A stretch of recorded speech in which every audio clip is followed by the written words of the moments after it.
This is the Northern Ireland Assembly Committee Room 30. This is the Northern Ireland Assembly Committee Room 30.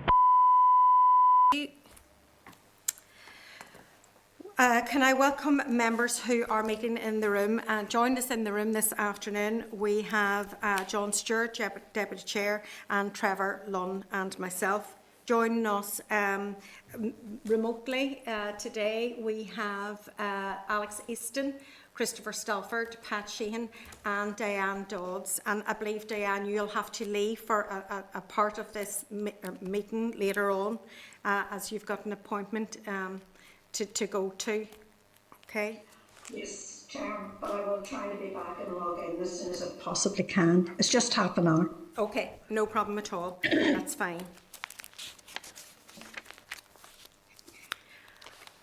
Okay, can I advise members that they're welcome to use mobile devices as long as they're in airplane mode. All devices can be muted and you can connect to the Assembly Wi-Fi, and I always get, I'm always the last to do that. So if members are happy, can I proceed through the agenda?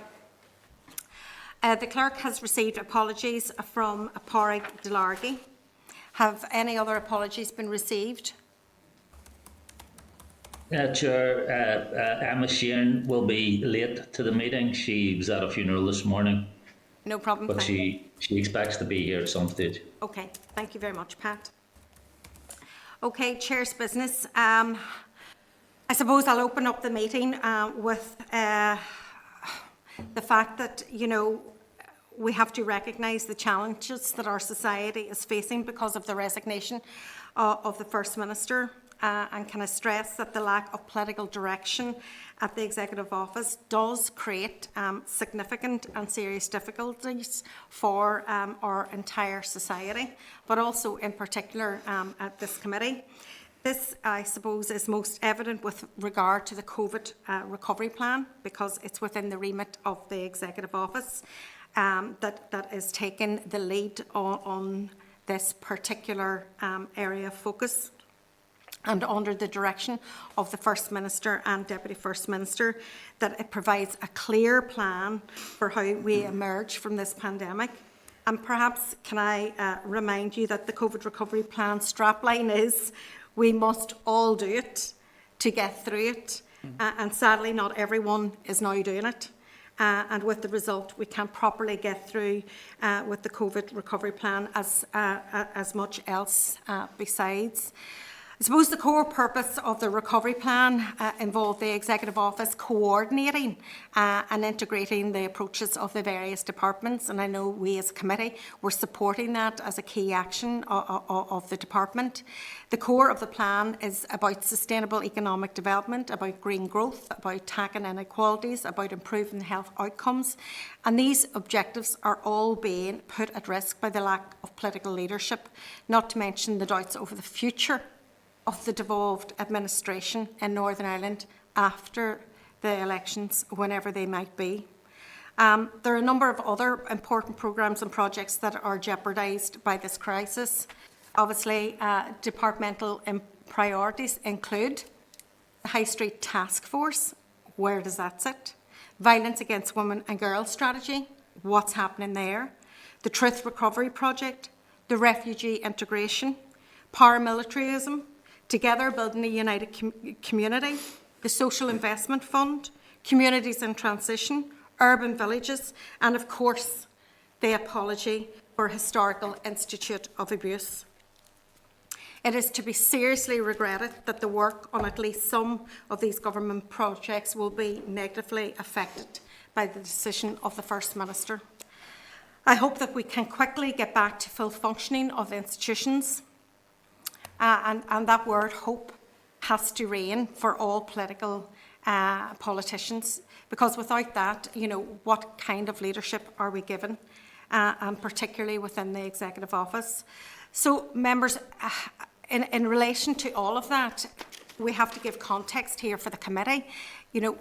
What are the implications on our forward work programme, and how can we remain relevant and flexible, and what is our levels of responsibility now that we, as the Scrutiny Committee for the Executive Office, where does our powers lie and our ability to deliver as well. The main areas that this will affect from our perspective, should there be no replacement of the First Minister, will be the planned presentation by the First Minister and Deputy First Minister that were coming to committee to report on the 23rd of February. That will now not happen. Any presentation by the junior ministers who appear on behalf of the First Minister and Deputy First Minister, that will not happen. The presentation by officials whose papers require ministerial sign-off, that will not happen. The draft transfer of functions order, which needs to be laid by the First and Deputy First Minister, that will not happen. The situation, should there be no First Minister in post, presents particular challenges for the scrutiny of the Department. So can I seek members' agreement that we as a committee write to the Department and ask what are the implications in relation to the absence of the First Minister for decisions in relation to COVID recovery, for the development of the High Street Task Force and action plan for the High Street Task Force, the strategy for ending violence against women, the refugee strategy, the review of HIA redress process, and the apology we will deal with later in the context of our briefings today. And also what's the context regarding the truth recovery process for victims and survivors of mother and baby institutions. So while there is a great deal of uncertainty in all of those areas of scrutiny for the work of ministers, there's other work that I do realise that we can continue. So we will, as a committee, continue to scrutinise, give scrutiny to the Fair Employment School Teachers Bill. We will continue to gather information on the strategy to tackle violence against women and girls and the micro-inquiry that's taken place on the 24th of February. We will do due diligence in relation to budget scrutiny. We will engage on EU affairs and intergovernmental relations. We will engage with officials on key issues such as HIA and truth recovery, and we will continue to raise awareness of all of these. So if members are happy for me to write to the officials in order that we seek clarity on the issues that I've stated from the outset here, and do other members wish to contribute to this conversation in relation to our work and our focus? Chair, if I may start off, Yes. I want to echo everything that you've said. I think the impact of this decision to withdraw the First Minister is going to have a significant impact across the board, but significantly on the work of the Executive Office, and I don't think that can be understated.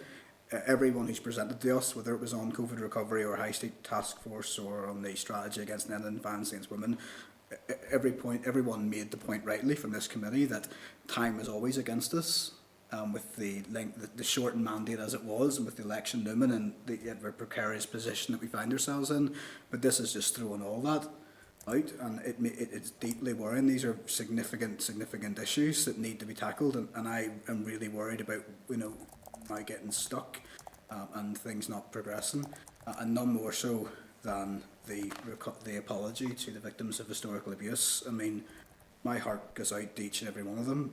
To wait 5 years from that report to be published, to wait during the hiatus of 3 years without government here for something to happen and think that things are going to go on, and then to get this security that they thought that they would see that apology in March, for that to be, those hopes to be dashed overnight after everything they've been through. It is heartbreaking, and I can't imagine how they're feeling right now, but every effort must be made to ensure that we can get to a position where an apology can be issued to them, as was promised.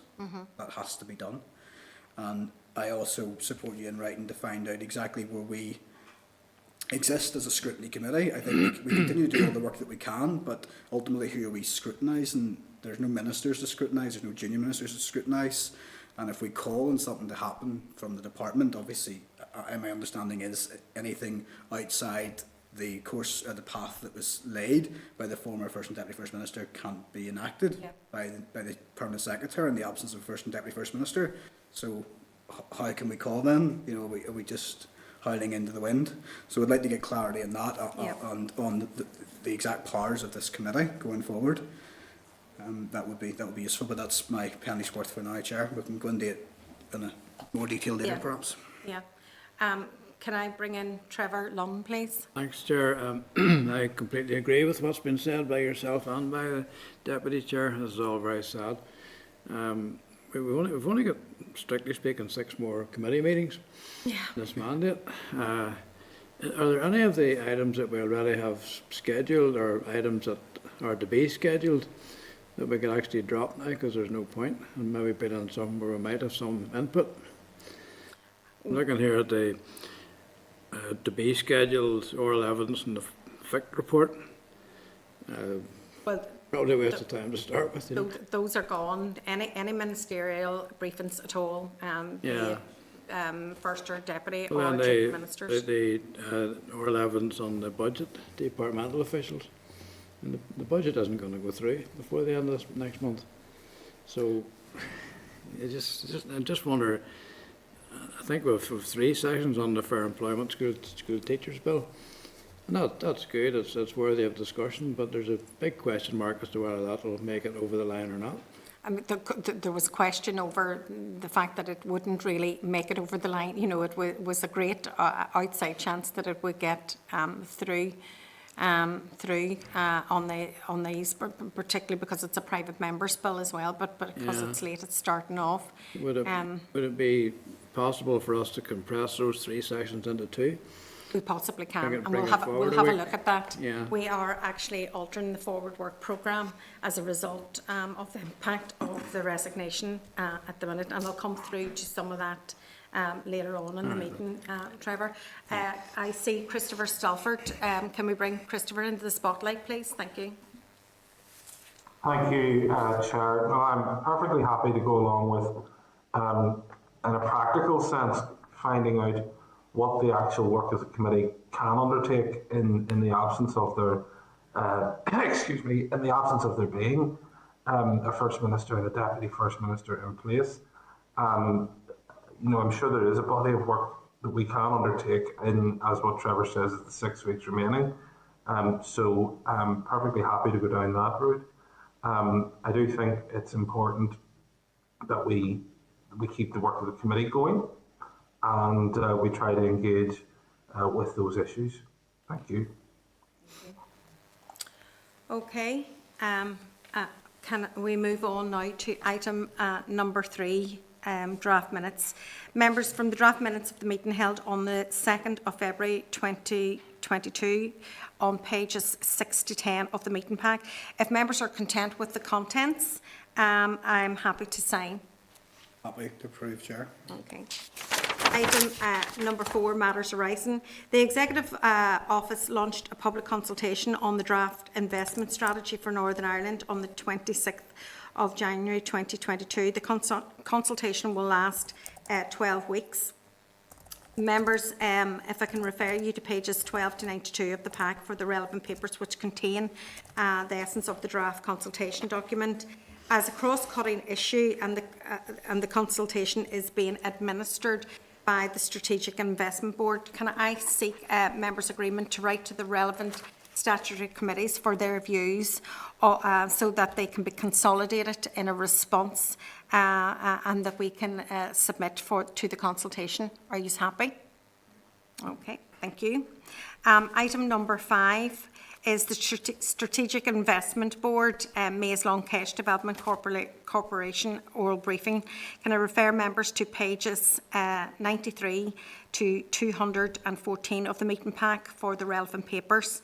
And can I welcome into the meeting this afternoon Mr. Brett Hannam, Chief Executive of the Strategic Investment Board, and to Dr. Brian Gregory, Interim Chief Executive of the Mays Long Kesh Development Corporation.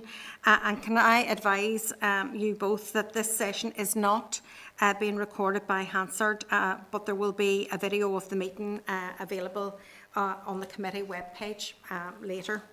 And can I thank you both for coming along here to the committee today.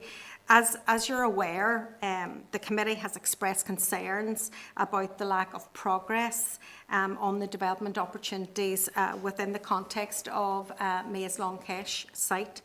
The committee made a site visit to the development itself prior to Christmas, and I suppose we experienced and witnessed the vastness of the site itself and the potential opportunity for significant development.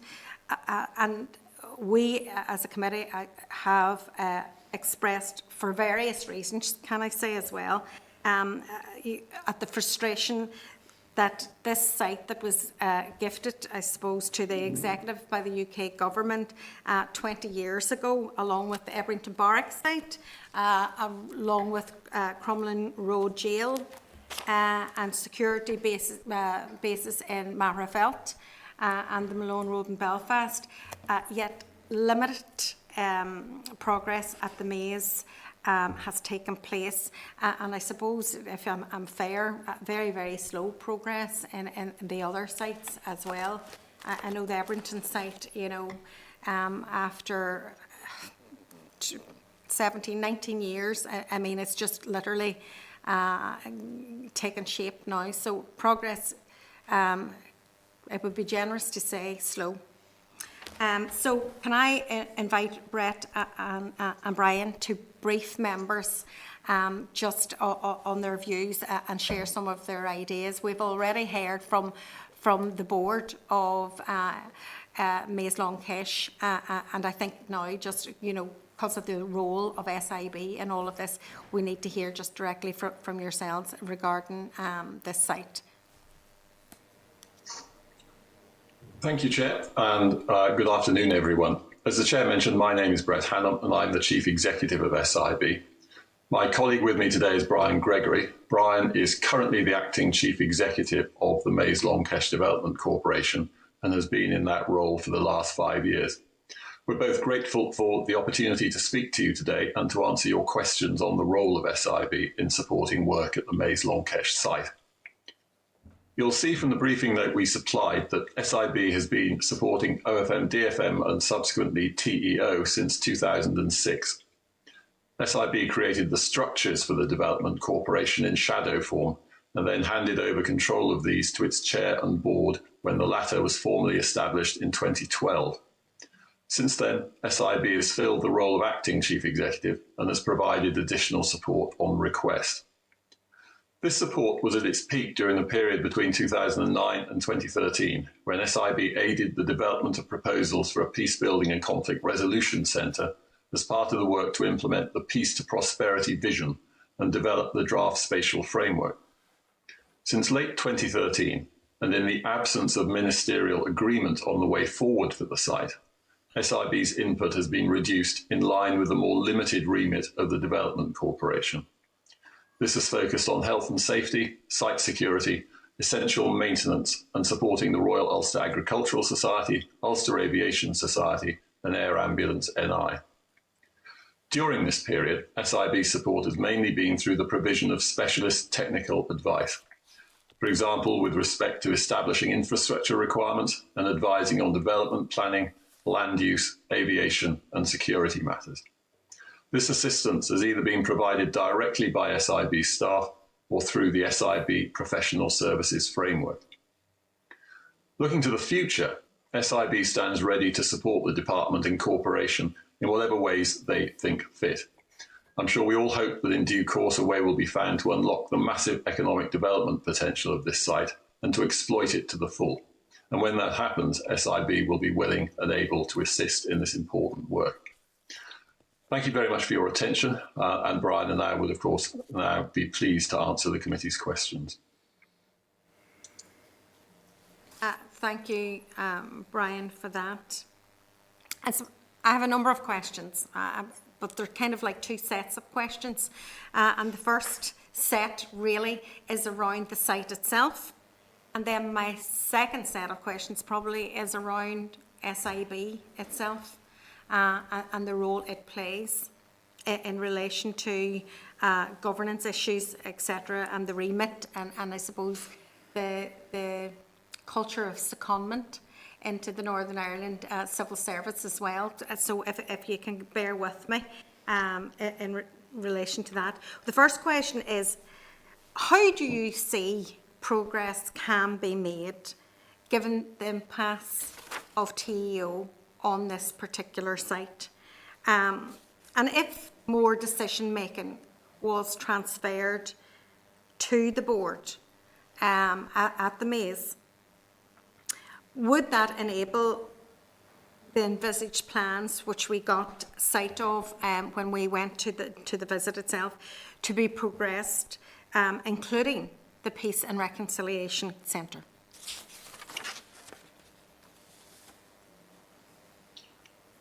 I think the two questions you've asked about how progress can be made and would the board be able to move forward more quickly if it had more powers are quite straightforwardly answered yes. If ministers decided that the board should have more freedom of action, then it has a well-developed plan for taking forward the economic development of the site. However, as has been stressed on, I'm sure on many occasions, both by the board itself and in the notes that we provided to you, in the absence of such ministerial agreement, then it isn't possible to move forward beyond the strict boundaries that have been set.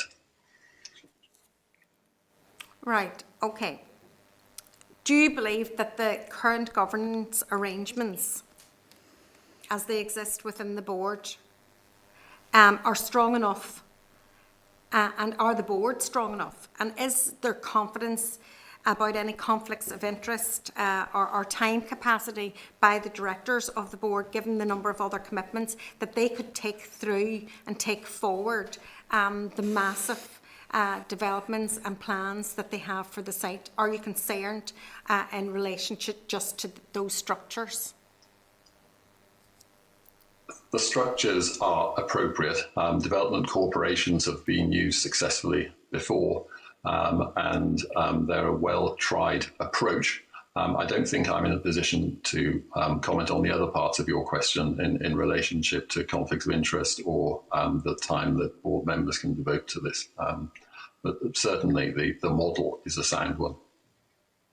Okay, and then the other part of this is, you said, you know, the massive opportunities that exist there, financial and economic opportunities in relation to this investment site.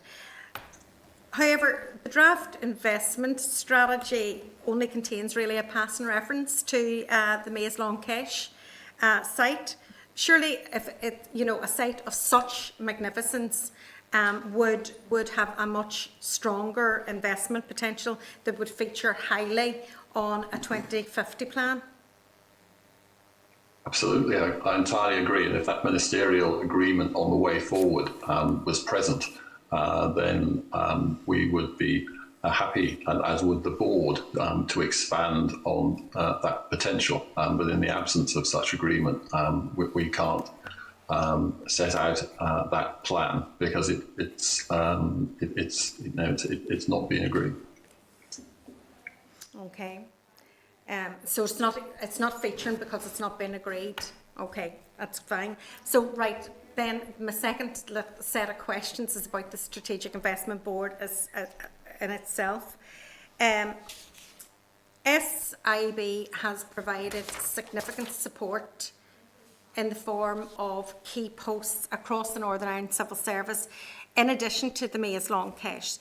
So, for accountability purposes, for my understanding, are SIB employees subject to the same codes of conduct, disclosure, disciplinary and behaviour policies as the Northern Ireland Civil Service? SIB staff are not civil servants. They're employed on different terms and conditions, but those are, in the senses that you've been describing, broadly analogous. So there is no substantive difference between the obligations that are laid on civil servants and the obligations that are laid on SIB employees.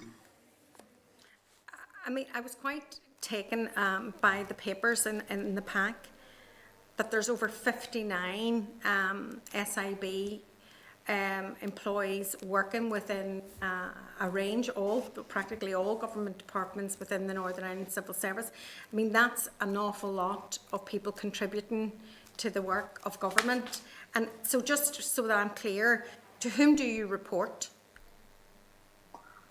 SIB is a wholly owned arm's length body of TEO. So there are there's one share and it's jointly owned by the First and Deputy First Minister. But I need to stress that we are part of the public sector. We're not a distinct entity in that respect. We are all working to the same ends and we are working in support of government as part of the public sector. For practical purposes, the distinction between ourselves and the civil service is not a great one. We work side by side, the civil service. We work to achieve the same objectives of the civil service, and our goals and objectives are extremely well aligned. They are identical to the departments that we support. Oh, I absolutely understand that, but obviously the terms and conditions in which you work to, because of the actual, governance structure, you're a limited company by guarantee.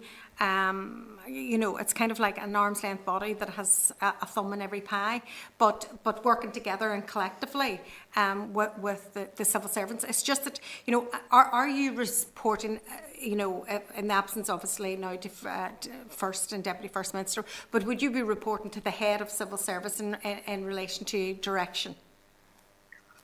We would take direction from ministers, but on a day-to-day basis, the permanent secretary in the executive office would be the official responsible for SIB, yes. Yeah, that's okay. That's good. Well, thank you very much for that, and I am going to hand over now to John Stewart. Thank you, Chair.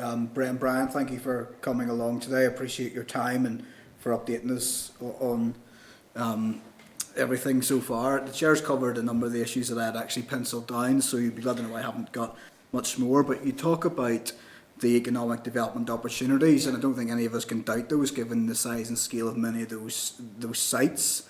I'm just wondering, first of all, with the exception of maybe blockages in CEO, what are the other barriers and obstacles that are being faced at those sites to see and release the economic potential, if there are any? This is not limited. Your question is not limited to the maze, I take it. It encompasses Ebrington and other two sites.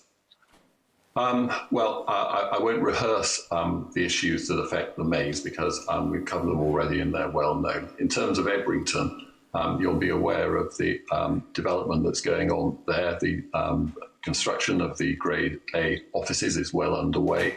The First and Deputy First Ministers were present when the sod was cut for the new hotel project. All the leases for buildings within Ebrington have now either been let or have been agreed.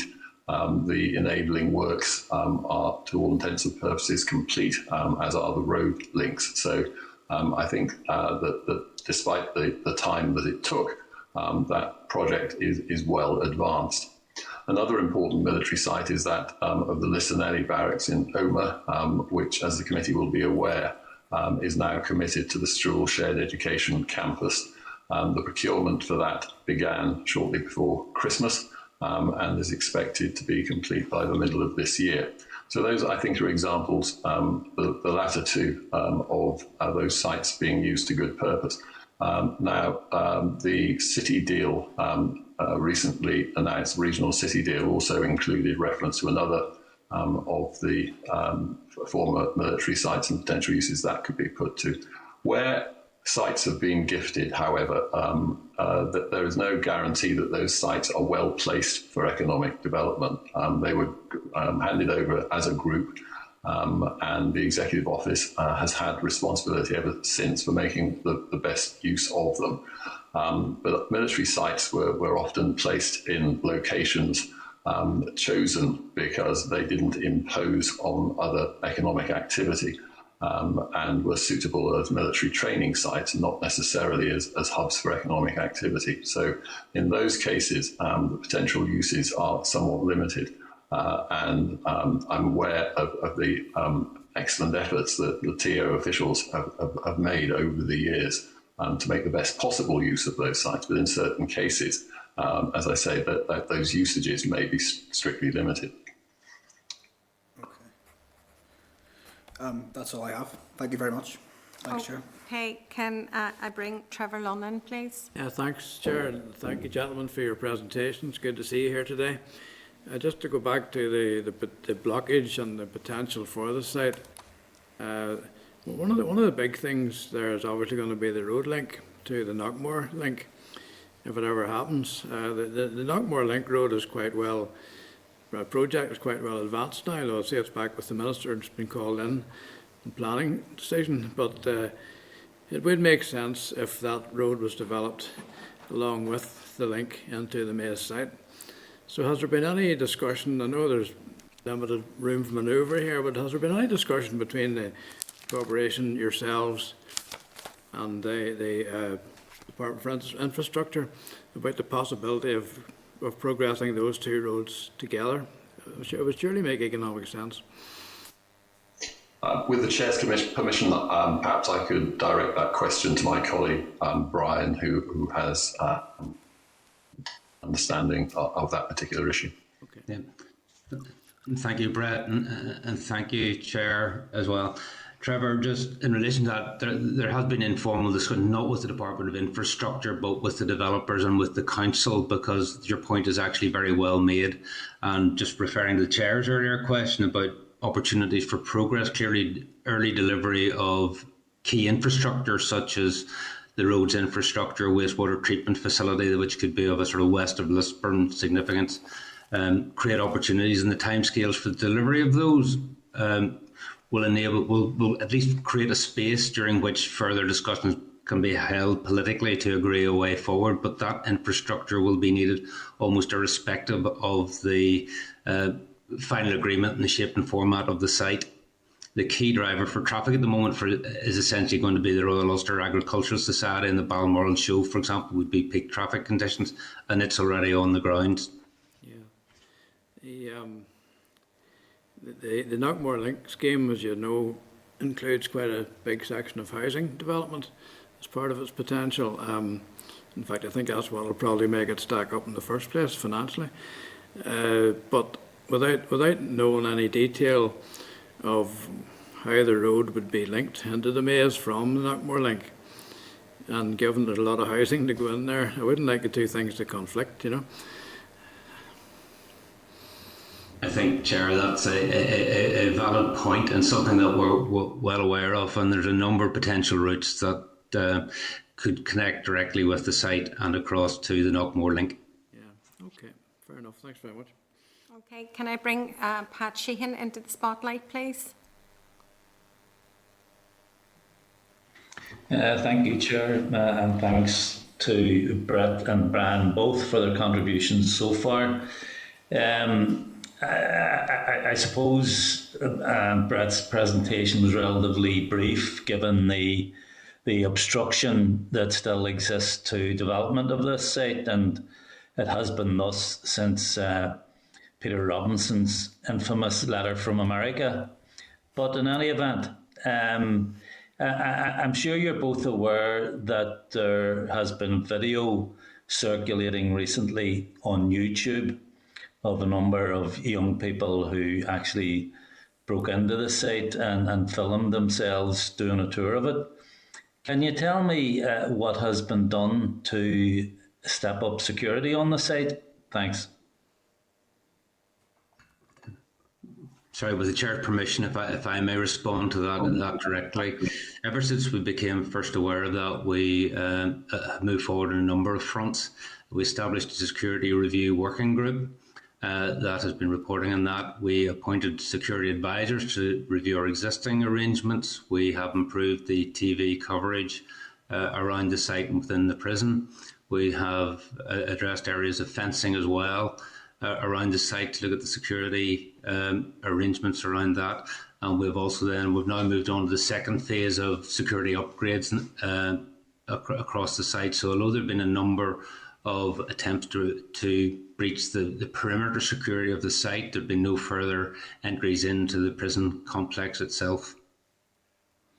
Okay, thanks for that. And just in terms of the fabric of the listed buildings there on the site, what is being done to ensure that they don't deteriorate any further than they already have? We have an ongoing programme of maintenance within those buildings consistent with our remit, which focuses primarily on health and safety considerations. We're looking at alternative arrangements because the main issue within the listed buildings of the prison complex is around moisture and particular impact on, for example, paint peeling off walls and things. So we're looking at potential ventilation arrangements around that to improve those conditions. Okay, but nothing of a really substantial nature to ensure that there isn't continued deterioration? Well, the buildings themselves are substantive, I think is probably the best way to put it in terms of their construction. So the issue is that at the minute in their condition, they have a longevity. We've had condition surveys carried out, inspections carried out to provide us with advice on the works that we need to carry out over the next number of years. However, if we were to make them accessible for, say, visits by members of the public or groups, which again required ministerial agreement, or to open it up more widely than that, for example, European Heritage Open Day or something, some such use, then clearly we'd have to look at further measures. Okay, thanks for that. Thank you, Chair. Okay, I have no other hands up. Just in relation to the buildings there, and Pat's question, are there any issues that you're aware of regarding asbestos within the existing fabrics of the buildings on that site? Again, Chair, as I said, we have an asbestos register that we maintain and we inspect and update regularly across the site. So I don't know the specifics of the prison buildings at this point in time, but it's something that we manage proactively on an ongoing basis and an annual basis.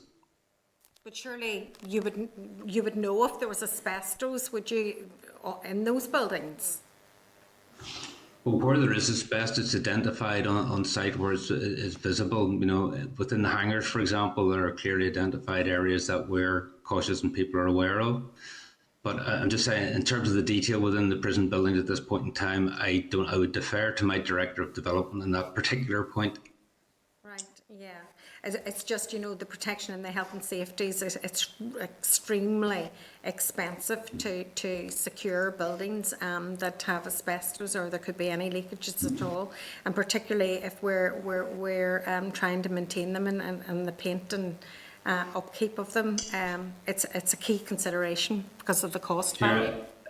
If I can just add to that, I assure you, before any work is carried out, that is assessed in terms of any risks, if there's any asbestos presence, and that is checked in advance of any works being undertaken. I have no doubt you do so. Look, thank you. Sorry, Trevor just wants to come in there with that as well. Since we're running out of questions, I have one more if you don't mind. Yeah, absolutely. Just an update on the Aviation Society licence, Brian. Is there any progress there? I see in the notes that UAS may have established rights under the Business Tenancies Order. Does that provide an avenue through which they might get a more permanent occupation or lease? I mean, in my view, in my best barstool legal opinion, I believe they will have established rights under that particular act or order. But we were take advice on that, legal advice on that, just to be sure of the ground. But I think there is merit in the suggestion that came out from the committee's earlier visit. Okay. And just coming out of this this meeting now, Brian, obviously you have a particular role within the board there as acting chief executive. What do you want from us as the key next steps and the early wins that you've referred to? Can you state those? I think the key next, well, I think top of the list obviously would be political agreement between First Minister and Deputy First Minister, agreement on the way forward, and that enables a whole plan to be put together and a programme of activities to be put together. But in the absence of that, I would suggest that the key next step is to progress the critical infrastructure, particularly the infrastructure that takes the longest time to deliver. So that can be in place at the point in time that political agreement is reached.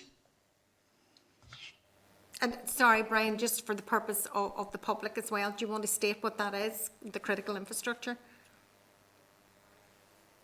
You're on mute. I've just failed the test there, Chair, sorry. Yes, to me the two critical elements there are the roads infrastructure and wastewater treatment capacity in the area. And I would add in that there's been a wastewater treatment work shown in each of the master plans associated with the site since the earliest days. Okay. Well, thank you very much, Brett and Brian, for your briefing this afternoon. And we, as a committee, will probably have a chat about the contents of it now. Thank you very much. Okay. Thank you, Chair. Okay. Thank you. Okay. That was a lot shorter than I suppose we expected. It's clear that, where do you go with this? Because we're going round in circles on it and have been for many years, but clear, faster progress is needed in the Maze Long Kesh site. I suppose we would all say that. And, you know, what we need to establish now as a committee, do we support the key next steps? You know, do we support progress in those areas of critical infrastructure, as he stated, and that's the roads and the water waste treatment. But I do note that both of those steps would require ministerial approval as well. So in the absence of First Minister and Deputy First Minister, it's probably academic. But I think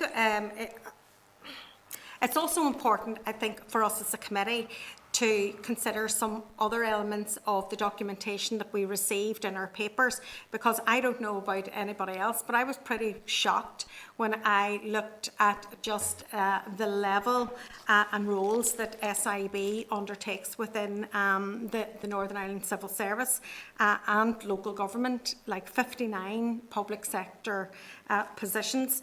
And I think we really need to believe and consider, you know, the information that we have received in relation to that, because of the impact that it's actually having, maybe in the growth of the expertise in-house in the civil service itself. And I know that there's a real recruitment issue within the civil service, but we need to grow the expertise in-house as well.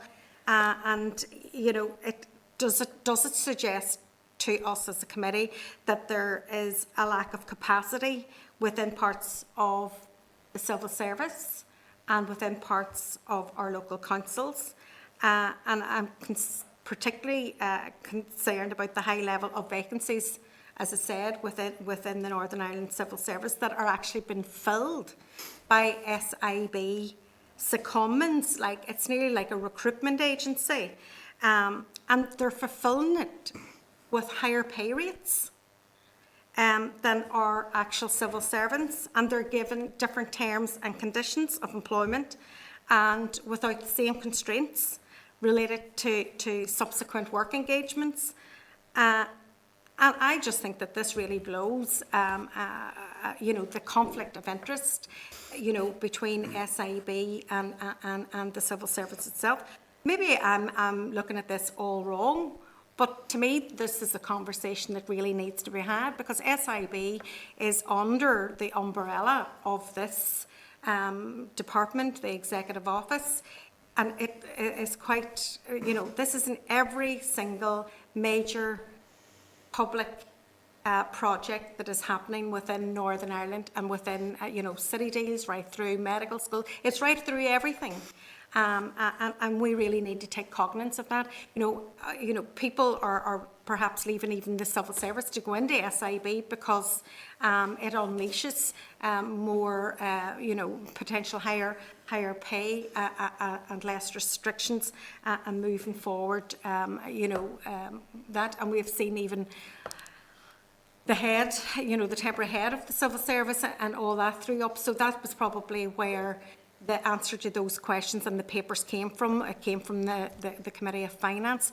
But to me, it kind of really, it shook me when I read just the extent of the work. It is like, you know, a big organisation, which call it government, which is the Northern Ireland Civil Service, but it's like a big organisation asking a company like PwC to do all their heavy lifting, whereas you should be building capacity within the Northern Ireland Civil Service. We should be offering more apprenticeships. We should be building, you know, the sturdiness of our own institutions.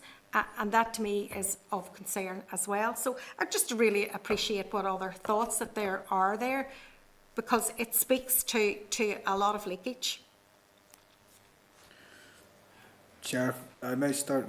I assume, I guess what's probably happened is that along the way, one or two people from there have been seconded in to help on key tasks, and it's opened up the door then whenever there have been mass vacancies in our civil service in every department, and they just started to tap in more and more and more, and that's how we've got to these numbers, because it does beg questions in terms of why they're there, why they're not focusing on their own tasks, why they're getting paid more than their civil service counterparts, and the rules that they're under. I take you from the answers that there's not a great deal of difference, but certainly questions to be asked.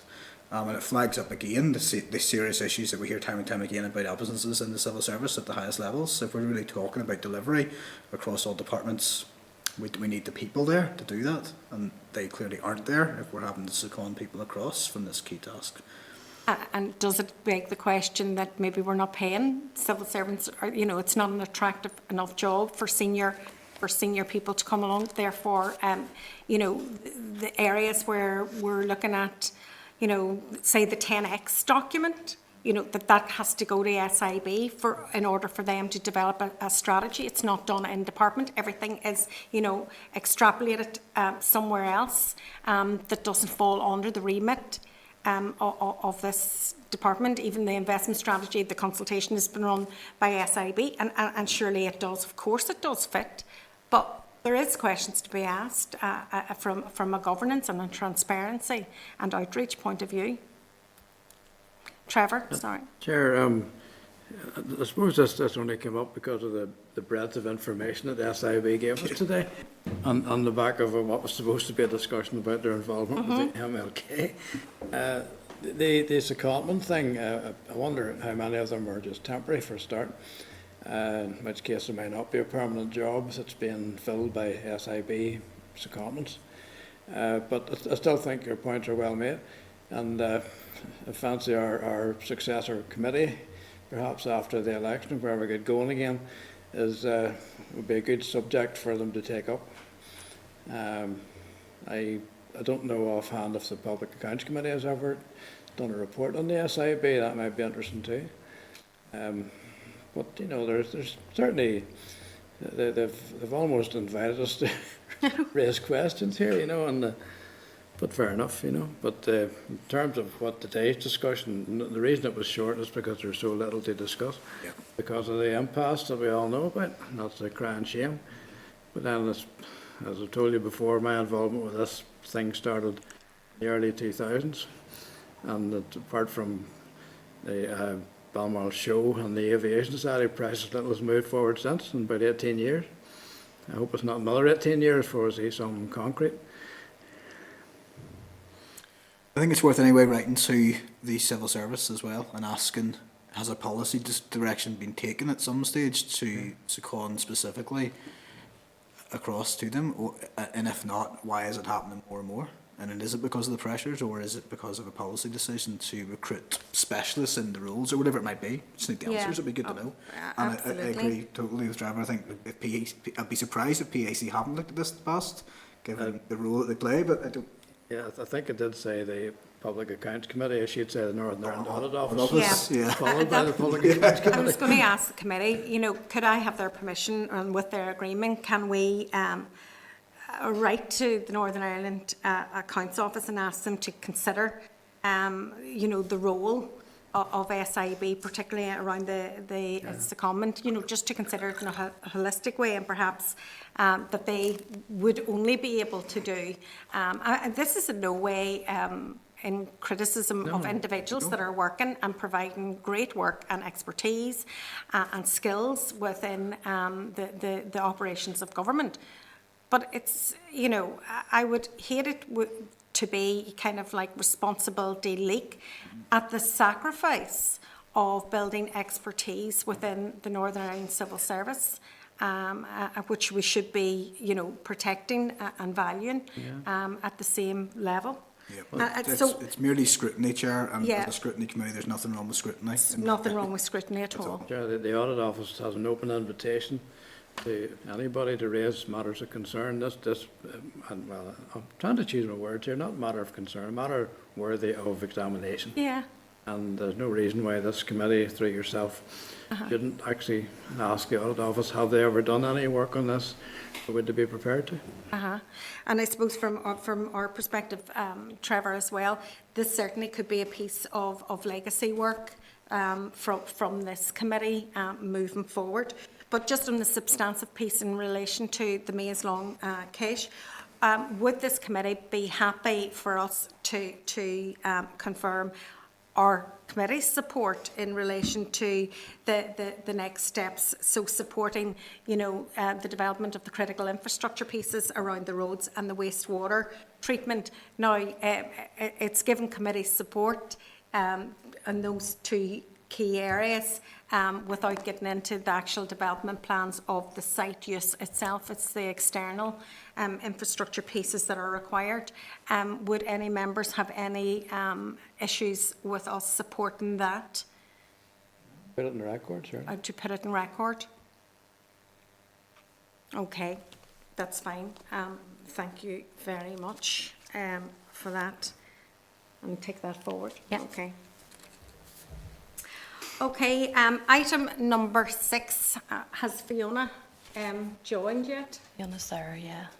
Fiona is there, right, okay. So we're getting to her a little bit earlier than anticipated. So item number 6 is an update on the official apology. And we are delighted to have an oral briefing this afternoon from Miss Fiona Ryan, who is the Commissioner for Survivors of Institutional Childhood Abuse. Can I advise you, Fiona, that this session is not being recorded by Hansard and the video of the meeting will be available on the committee webpage later. Okay, can I thank you, Fiona, first of all, for being so accommodating to our request to come before the committee this afternoon. Obviously, the announcement last week that the First Minister was resigning had a particular impact on the work that you are carrying out on behalf of the survivors of the Historical Institute of Abuse. And the immediate impact is the status of the apology, which was scheduled to take place on the 11th of March. This was announced by the First and Deputy First Minister on the 21st of January, so just a few days really away from then the significant announcement of the resignation of the First Minister. And from the moment it was announced, my phone was going, I'm sure your phone was going, and other members of the committee with survivors who were just heartbroken, to be honest with you, that this had happened once again. It was nearly like they were living in a surreal world, like, you know, 5 years waiting on this apology, been promised the moon, the stars, and everything, and getting to that moment of nearly disbelief that it was in the horizon. And as a committee, we were pushing away before Christmas that this could be something significant could happen on the 21st of January. And your last presentation to the committee said that, you know, it would be great if we could push everything and get the apology on the 21st of January.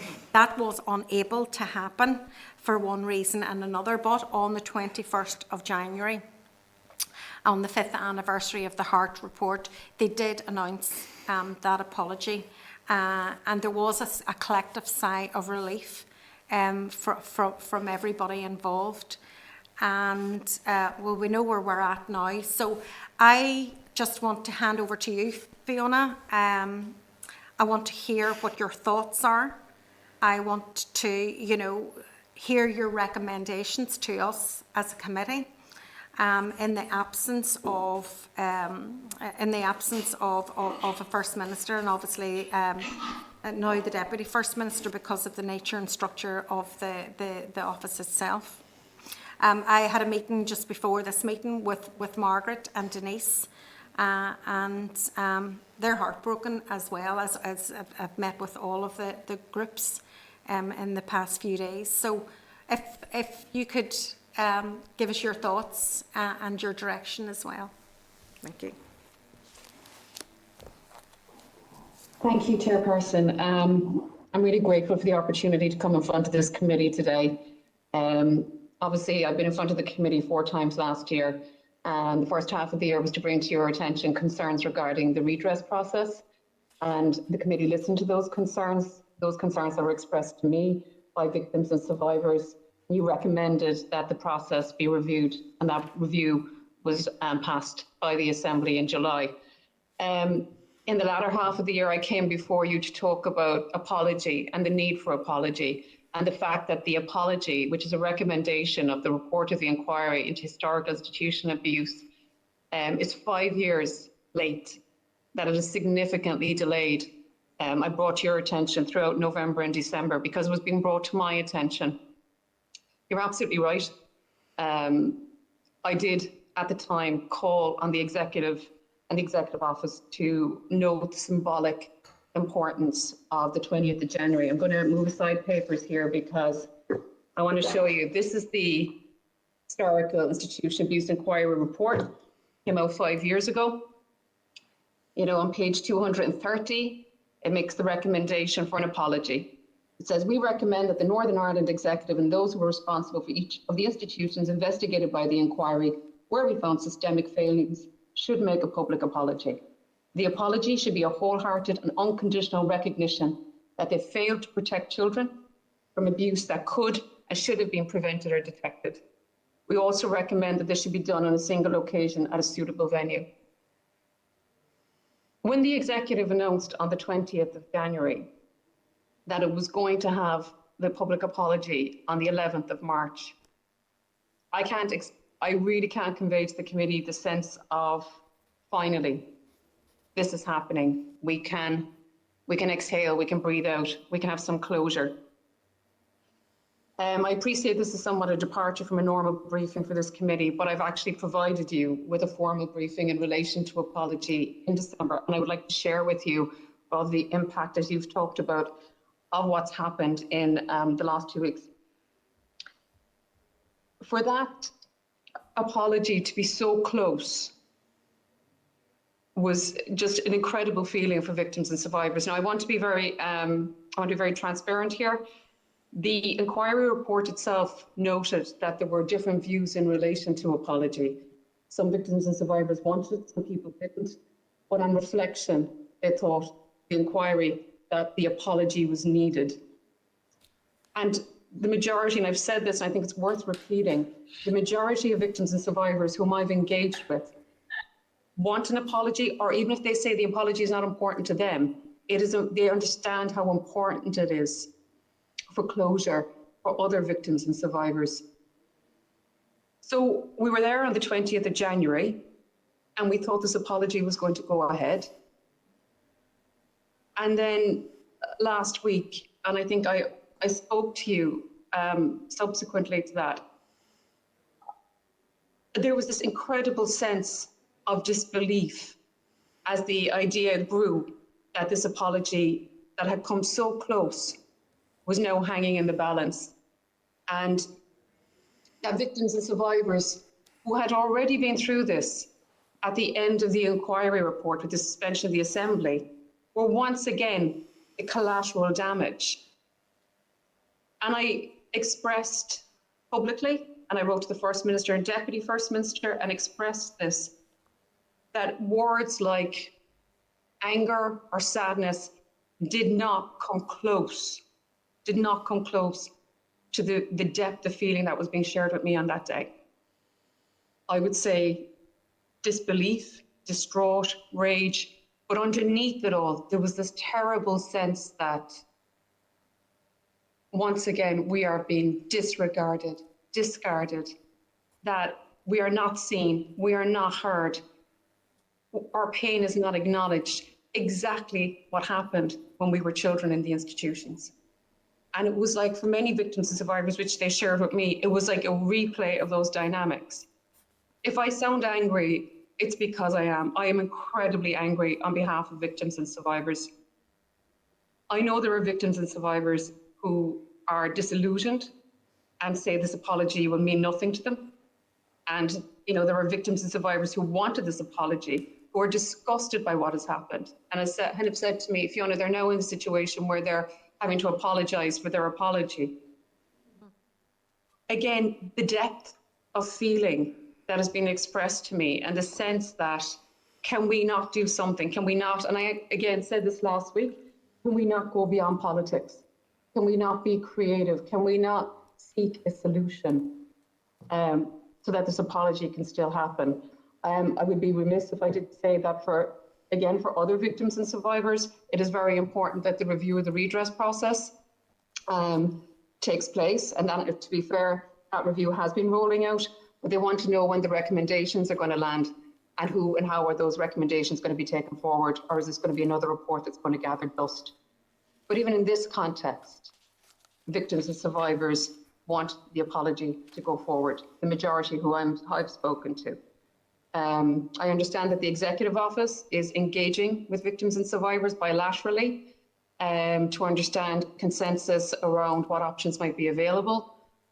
But I think what I'm hearing from speaking and listening with victims and survivor group representatives is that the ones that I've spoken to, the majority, the overwhelming majority, want this apology to go ahead on the 11th March.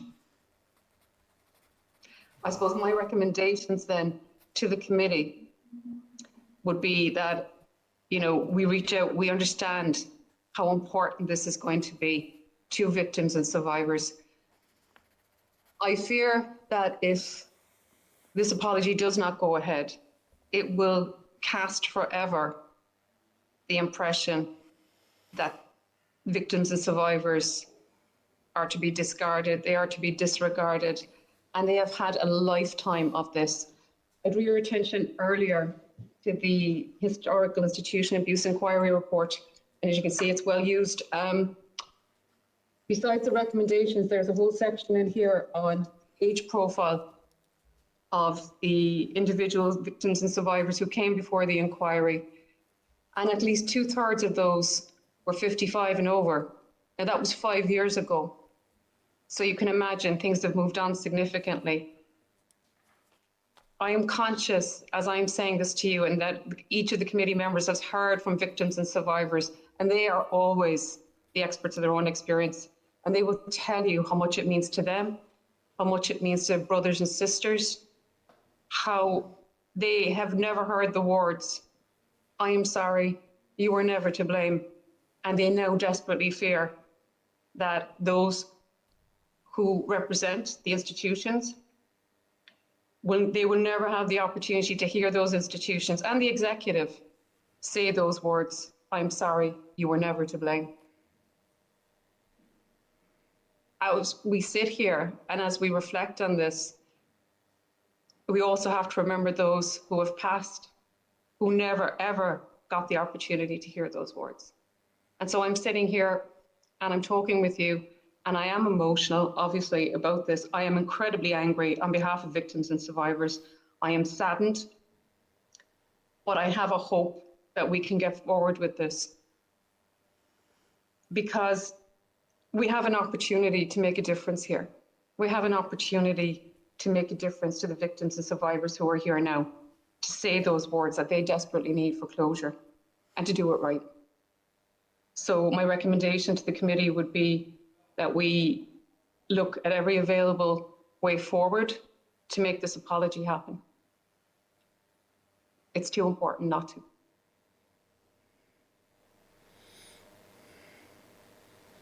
Okay. Fiona, thank you for your overview and your oversight and your heartfelt presentation to the committee today. And I do feel incredibly angry as well. You know, just, it's like so near yet so far. And, you know, 5 years on from the Hart report, you know, after that report was put before us, the institutions broke down before anything could move on it. And then obviously COVID came along, things slowed up again, and then we were just getting to the position where action was being taken and an apology, a state apology was to be delivered. The rug has been pulled out from under everybody.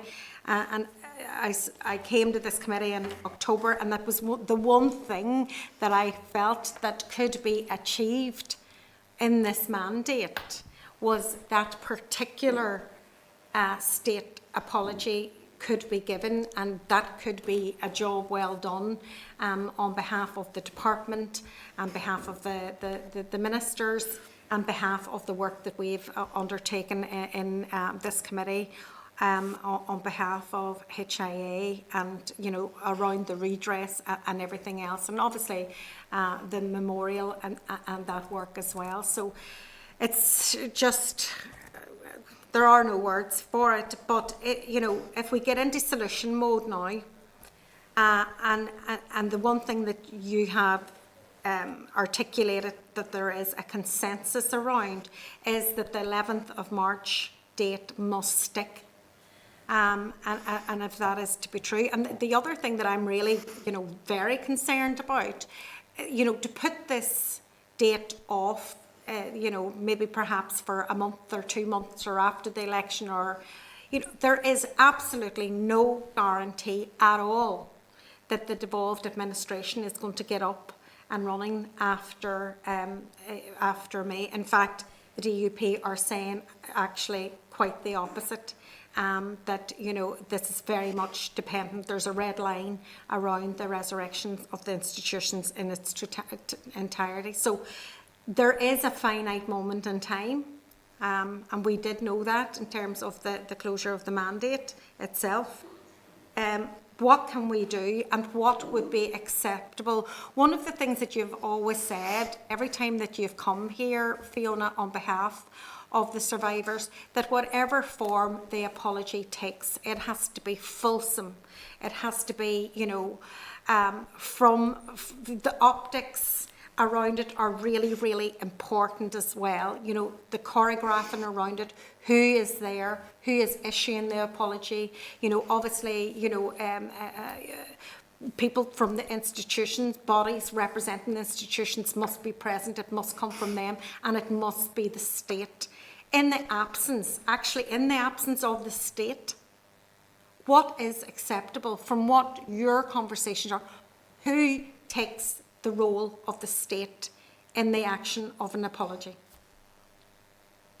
Thank you, Chairperson. I suppose, first of all, I'd reiterate the points that I have made previously. I was conscious that, you know, I've come in front of this committee twice to talk about apology, and I've also provided a written briefing back in November.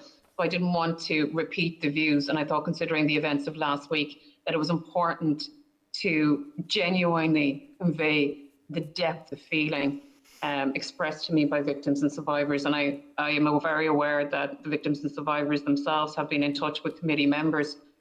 I'm looking back at what I did say, and that, you know, I do think we need to be in solution mode. We do need to be solution focused. And, you know, I've always said, let's look for the point of convergence, and the general point of convergence for all the victims and survivor group representatives who I'm engaged with the exception of those who do not want to be involved in an apology, but the majority who do want the 11th of March to go ahead. And I think we can take that as a starting point. The Executive Office is still engaging with victim and survivor groups around content of the apology, around what they want to see in an apology, and to gauge their views after what has happened last week. There are a number of options that are circulating at the moment. And I suppose, you know, if we go back to the actual recommendation which Sir Anthony Hart made in the inquiry report, he says it's the Northern Ireland executive that needs to make the apology. So I wonder if there is flexibility in that interpretation. I know that a couple of options, like I said, are being looked at for potential viability, and also, you know, in terms of what victims and survivor group representatives want. Some of those include having existing ministers make the apology. Some of them include potentially talking about the junior ministers making the apology. I think in the end, the victim and survivor representatives will give their views, but this is a political decision that will have to be made. And I suppose that's what I urged last week when I put out a general call to all those in the political sphere who have influence in this process to get beyond politics, to actually find a solution and make a decision. Because, you know, and I'm sure it's been communicated to you, one of the challenges for victims and survivors in a lot to do with historical institution abuse is just anxiety, the absolute anxiety of waiting. And the fact that this seemed to offer a way forward, you know, and that it wouldn't be without its anxiety, because it's hugely emotional. And I'm conscious as I'm speaking that I'm aware that the majority of victims and survivors in the community may never have disclosed their experiences, not even to those who are closest to them, who love them. And so I have a strong sense of a lot of silent suffering and anguish. And for this again to be pulled away from them. So that's why I reached out last week and I wrote to obviously the First Minister and Deputy First Minister, and very much made the points to them that I made to you at the start of this briefing. I wrote to the head of the civil service asking for a status update, what the options were, and a progress report. And not only did I write to them in relation to the apology, but I also wrote in relation to memorial, the review of the redress process, and other historical institution abuse related developments that we want to progress. I'm waiting a response, but as I said, my understanding is the Executive Office are engaging with victim and survivor group representatives to see how they can take that forward.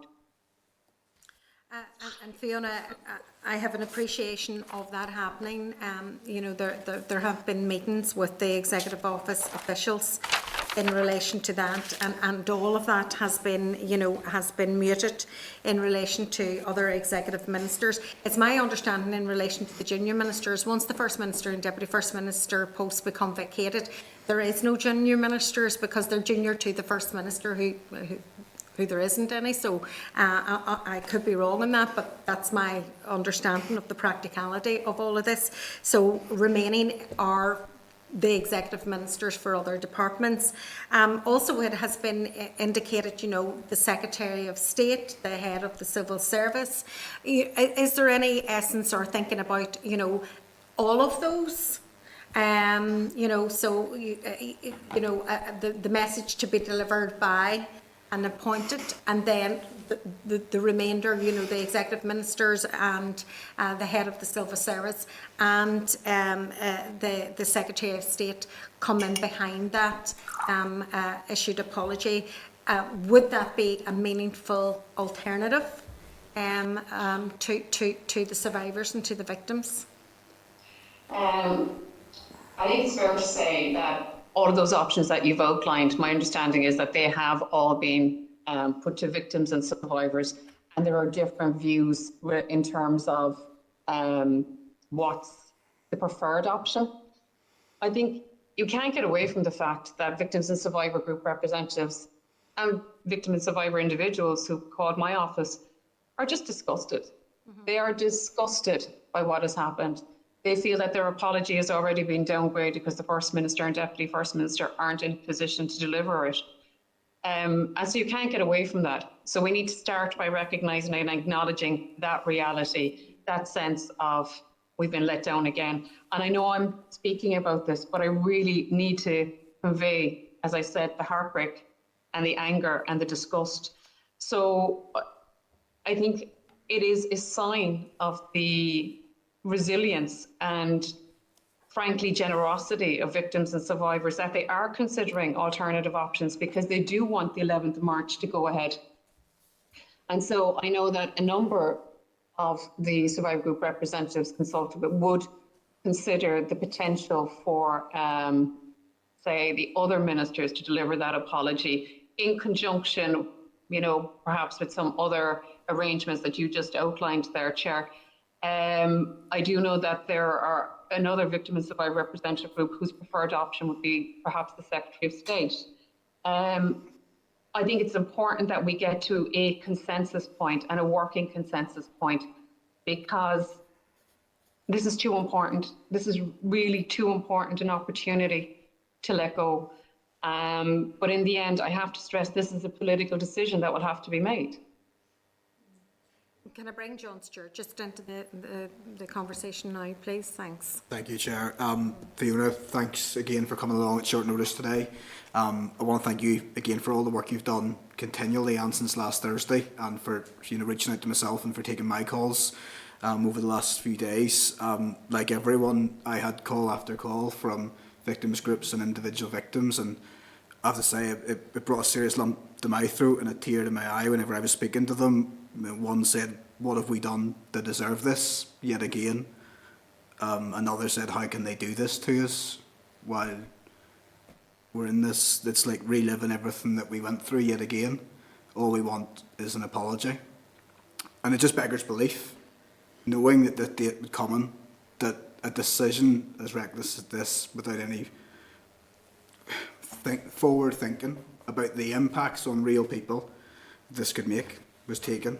And I just wonder, first of all, Fiona, was there any outreach to you in advance of this decision, given that many would have known the impact it was going to have before last Thursday? Did anyone from First and Deputy First Minister's office reach out to you ahead of that decision, or give you a heads up to that?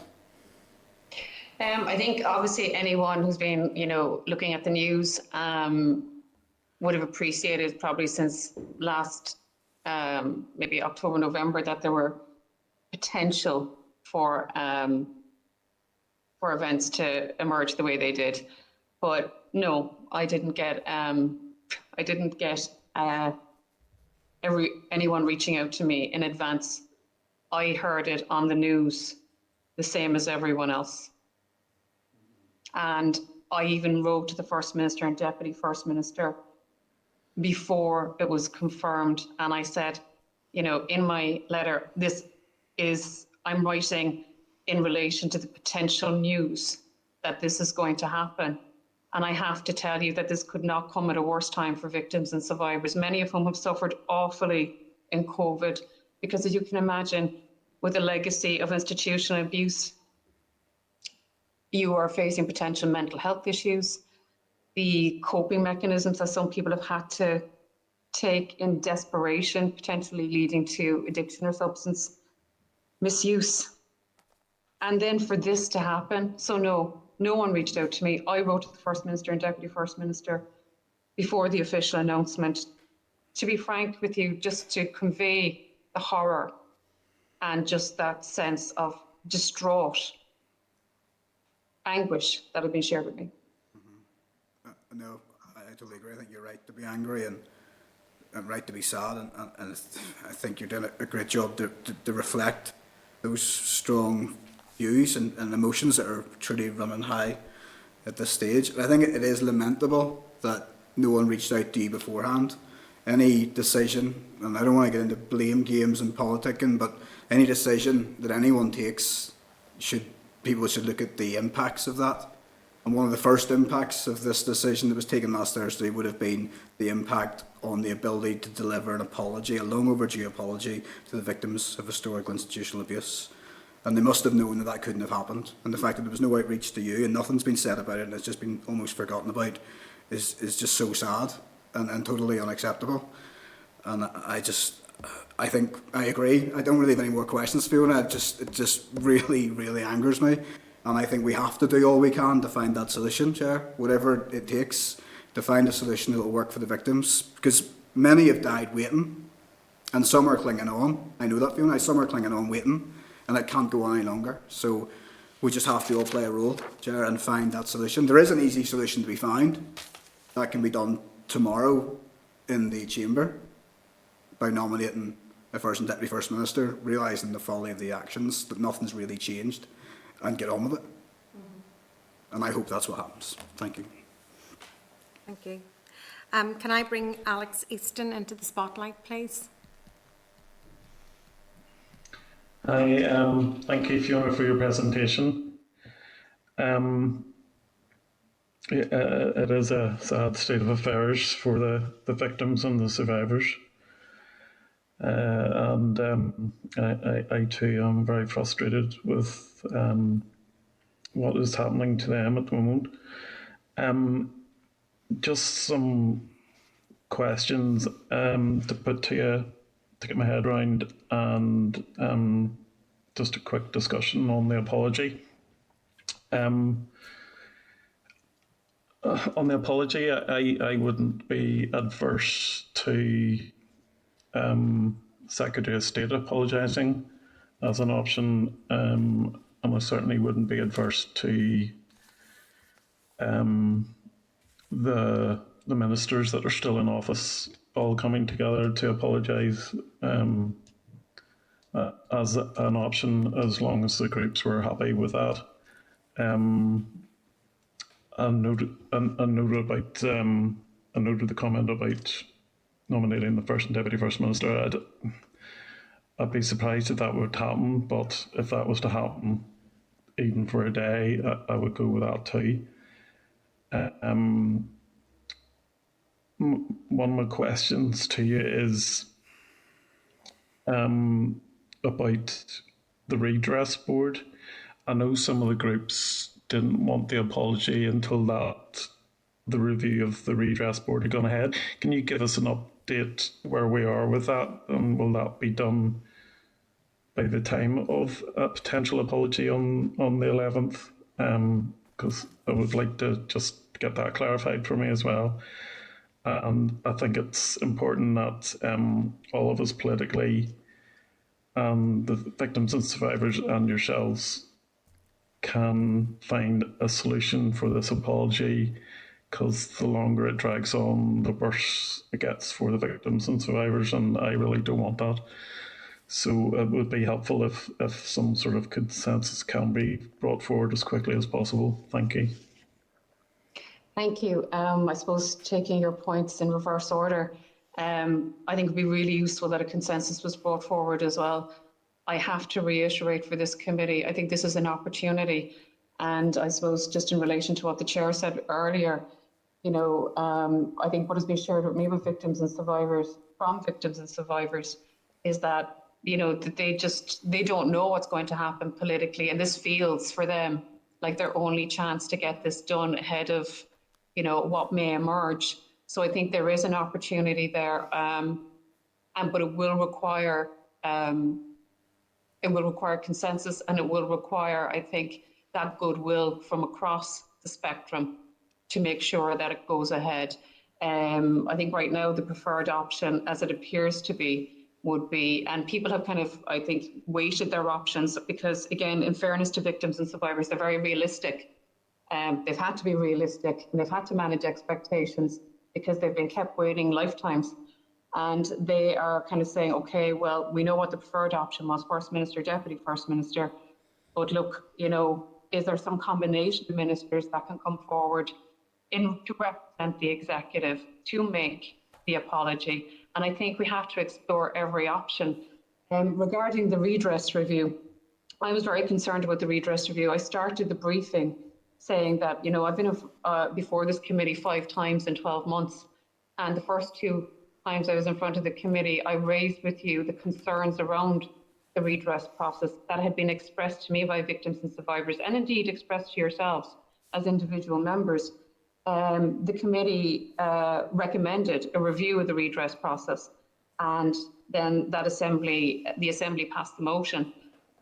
That review was ordered in, I think, on the 11th of December, 5 months afterwards, after the assembly had called for the review of the redress process. Where we are now, it is the Executive Office that has commissioned the review, and the reviewers who are supporting justice. That's the term, that's the name of the organisation. They've interviewed all the key stakeholders, to the best of my knowledge. We were interviewed ourselves, and they've done their field work.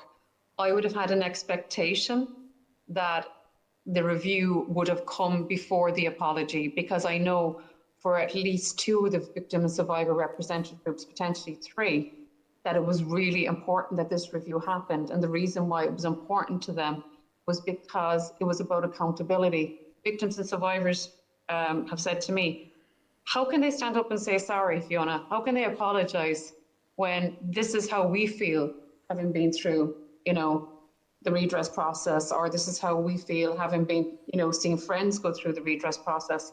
Now, I said in a previous appearance to this committee that, you know, even if 90% of people are happy with their redress experience, we have an ethical obligation to find out why the other 10% aren't. And I would hope that the review would offer signposts to that end.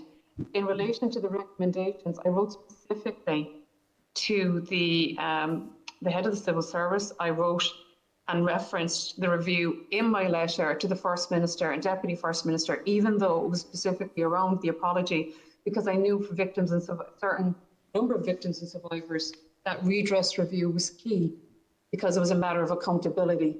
Show us you're sorry. Have this review in advance. That's what they were saying. So I don't know if that goes to answering some of your questions that you had. Yeah, it does. Thank you very much. You're welcome. And the Secretary of State as a potential apology. I think that was explored, that is being explored as an option. My understanding is that there are some victim and survivor group representatives who would regard that as being an acceptable option, but there are others who would regard it as the less preferred option, and their view would be that they would rather some combination of ministers offering the apology. And can I just say, I'm saying offering the apology. I think it's really important that we establish that this is an apology for victims and survivors. We talk a lot about the executive. We talk about the institutions who are found to have systemic failings. The most important people in this apology are the victims and survivors. And that apology needs to be offered to them and given time for them to reflect and consider. But, they are central to this process, and what emerges from engaging with them needs to guide how we go forward. Okay, thank you very much. You're welcome. Okay, thank you, Alex. Can I or Trevor, would you like to ask a question? Thanks. Thanks, Chair, and thank you, Fiona, for your words today. I can hardly believe or accept that we've managed to disappoint the victims and survivors at the very last moment like this. Yet again, there's been a catalogue of disappointment for them over the years. 2 things here, I think with the approval of the victims and survivors and yourself, this apology should go ahead on the 11th of March. But that's only if it can be done at an appropriate level and by appropriate people who have the authority to make such an apology. I have no expectation that the Assembly will reconvene after the election on the 5th of May. The last time it went down, it was 3 years. So that's to wait for First and Deputy again is just out of the question. But this really should not be an option.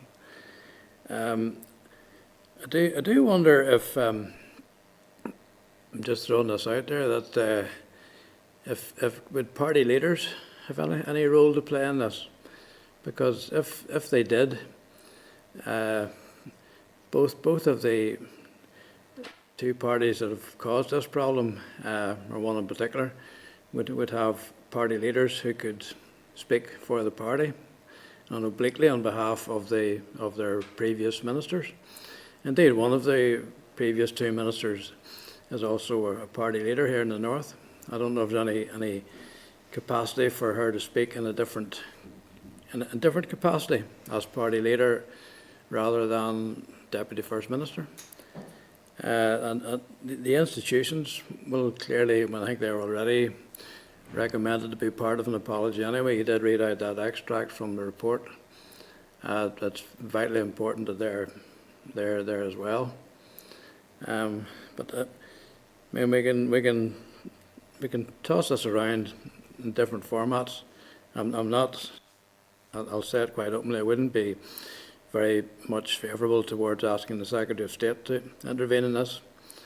I just don't think it's in some way just inappropriate to me. You know, this is something that has to come from the executive, or from as close as we can get to the executive, for people who might be able to represent the views of the executive. So, but again, I go back to it finally, the approval of the victims and survivors is paramount here. And I notice they're being reasonably constructive about this, that they would like to find solutions with your guidance. So something can be done on the 11th of March, which is appropriate and sensitive and sincere. That's my thoughts on it. I hope we can find something here. I think victims and survivors would welcome the fact that you have shared those thoughts. Obviously, it's not within my remit to offer an opinion regarding political leaders, but I think establishing that victims and survivors are the most important people in this apology process, and their views are the most important to be taken on board, is a key principle to guide us going forward. The decision ultimately is a political decision, and like I said, it's not within my remit to comment regarding that political complexion. But in the end, I think it is a political decision and it has to be made. I think, if to be fair and as a sign of, I suppose, faithfulness with the inquiry and its legacy, to echo your own points, to that we get the apology as close as possible to the spirit of the recommendation that Sir Anthony Hart put forward in the inquiry report, and that it was the Northern Ireland Executive and the institutions that were found to have had systemic failings in relation to children, that they make the apology, that we get as close to that as possible. That would be my view. Yes, okay, thanks very much. Okay, thank you. Trevor, can we bring Pat Sheehan into the spotlight, please? Thanks. Thank you, Chair, and thank you again, Fiona, for appearing in front of the committee today and for your ongoing advocacy for the victims and survivors of historical institutional abuse. And I don't really have any questions for you. You know, all the sort of different scenarios have been laid out by other members of the committee. I'm a bit disappointed, I suppose, in that John, you know, suggested that the Deputy First Minister may have had prior knowledge of the DUP plan to resign from the First Minister's job. You know, this creating of false equivalence.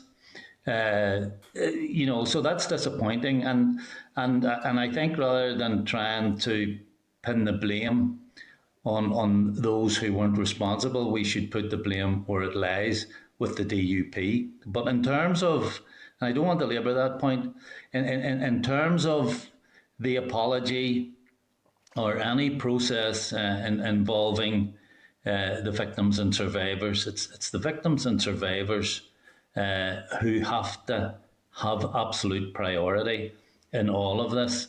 It's they who need to tell us and whoever is responsible politically what they want and what they need, and it's up to us to try and satisfy their wishes.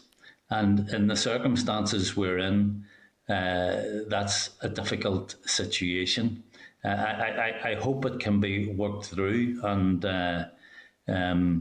I just want to offer my continued support to the victims and survivors of historical institutional abuse. And other than that, Fiona, I have no question for you. I just want to wish you well in your role. Thank you. Thanks, Pat. Could I just offer the observation that victims and survivors have, again, demonstrated incredible generosity in their engagement in this process, from being delayed from 5 years to it being picked up. They are being engaged with by the Executive Office around the apology at the same time as they're engaging around review of the redress process. The victims and survivors have, like I said, demonstrated, frankly, patience that I don't know where they find, but they have demonstrated that, and they are engaging with the Executive Office, and they are telling them what their preferred options are. So, I think, to be fair, they're doing far and above and beyond what they should be doing because of this situation. It should have been relatively straightforward, but now, rightly or wrongly, mainly wrongly, they're now being put in the position of, okay, so what are the options that would be acceptable to you as a fallback? Because we can't bring forward the apology that you were promised and you deserved. Yeah, absolutely, Fiona. I agree with you wholeheartedly, and the forbearance and patience of victims and survivors can only be described as absolutely commendable. And they have been let down every step of the way in this process for many years, and to be let down like this again as we sort of approach the last few hurdles, in a sense, is just extremely disappointing. And I hope it doesn't re-traumatize any of the victims and survivors, because with this type of disappointment and being let down again, there's no positive aspect to it that I can see, and I'm sure it will have a very negative impact on some of the victims and survivors. So, yeah, I agree with you. And I think, Pat, to be fair, it has already re-traumatized victims and survivors. I mean, you've heard, the 5-year wait, they already had the inquiry they had to go through, then they had to fight for the recommendations. Then those recommendations come out, and then they have basically that gets suspended for, almost 3 years. Then they fight again for again the recommendations to be implemented. Then they get a promise. Then that promise is taken away. I mean, if you want to talk about a recipe for re-traumatization, for anxiety, for anguish, you're pretty much outlining that recipe right there. Yeah. I wouldn't disagree with one word you've said, Fiona. Okay, can I bring Christopher Stalford into the spotlight, please? Thanks. Thank you, Chair. You hear me okay? Yes, we can. Yeah, I recall, I think it was one of the last debates that we had in the Assembly just prior to the run-in to the 2017 election, when people decided to crash the institutions off a cliff on that occasion. One of the points that I made in that debate was that it was regrettable that we had just had the Hart report published, and there were so many of these action plans in it, and that I hoped that would be one of the things that we would return to much more quickly. Others then decided to keep the institutions down for a further 3 years. It is frustrating as someone, I think I'm probably now the longest serving member of this committee. It is frustrating as someone that's been part of that process all the way through in terms of Hart and the findings and now trying to get action on them. It is frustrating that other political considerations have entered into the realm of delivery. But the one thing I was wondering in terms of finding the form of an apology, John had said, oh, we could do this tomorrow if we were to summon the Assembly back. The Assembly can be summoned back tomorrow regardless of whether there's a First Minister or a Deputy First Minister in place. Would a special sitting of the Northern Ireland Assembly convened by the 5 party leaders, because whatever our differences are on protocol related matters, there's broad unanimity on an issue like this. Would that represent a sufficient level of apology? The reason I'm asking is I just want to get to justice and fairness for people, and I want them to feel that they haven't been just swamped by recent political events. But if we were to convene the Assembly at the behest of the 5 party leaders and issue a public apology on behalf of the state in that way, it actually might be more powerful than if it was simply FM and DFM, because it's every political party in the Assembly. So that's just an idea. I don't need a response to it, Fiona, but it's just maybe something to consider and take away and have a conversation with people about it. I suppose, thanks, Christopher.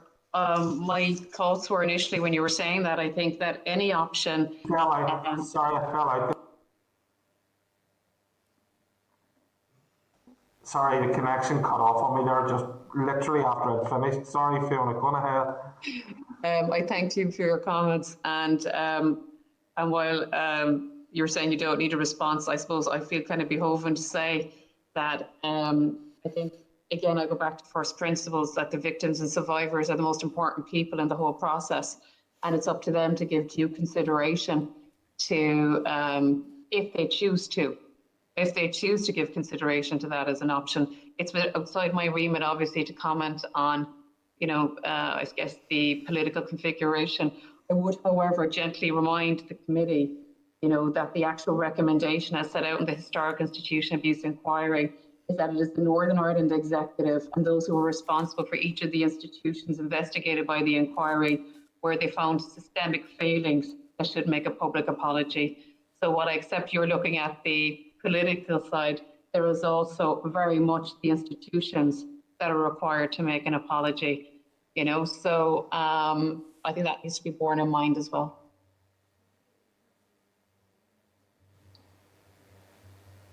Okay.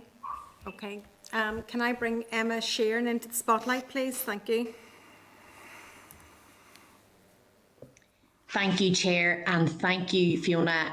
I just want to start by apologising. I missed the beginning of your contribution. I was at a funeral. You'll know Linda Dillon, her mummy had died there, and the funeral was this afternoon, so that's why I'm late on to the call. And I don't have an awful lot more to add from what I've heard already. I just wanted, I suppose, to mark from my own perspective the fact that we understand that the hurt that has already existed has now been exacerbated by what the DUP have done as of last week, and the Sinn Féin priority, and I know Michelle is focused on trying to ensure that this apology still happens and that the process isn't completely scuppered by that. So we understand that the victims and survivors are at the centre of this, and their experience has to be first and foremost in everybody's mind, and that hurt isn't worsened anymore by how we react to this. So just from my perspective, I just wanted to note that and thank you for coming to meet the committee this afternoon, and apologise again for missing part of it. Thanks, Emma. I suppose first of all, allow me to convey my condolences on the passing of Linda's mum. I wasn't aware, so again, my condolences to Linda and her family. I suppose, and again, I go back because you did, as you say, miss the start of what I had to say to the committee. I reached out last week and I made probably what may have been quite a naive call, but I felt it was important because, I don't think there's any doubt that anyone listening to me last week that I was reflecting the anger and the sheer devastation of victims and survivors. They were distraught. And, once again, they had felt that they had been disregarded and discarded, not heard, not seen. exactly the same dynamic of when they were children and being abused in institutions. And I genuinely need this committee to understand that depth of feeling and that impact and that re-traumatization. I think when I reached out last week to say that I think for all the stakeholders involved, anyone with influence in this process, to go beyond politics, to actually focus on what victims and survivors need in this process, and to prioritise them and going forward and seeking to have this apology, because the one point of consensus that is among the victims and survivor groups, and I will say that there is an exception, that some victims and survivors do regard the apology as too little, too late, and that it can never be genuine. But for those who, and they are the majority of whom I've spoken to, who want the apology, it is basically to see beyond divisions and to actually find a way to make this apology happen for our victims and survivors.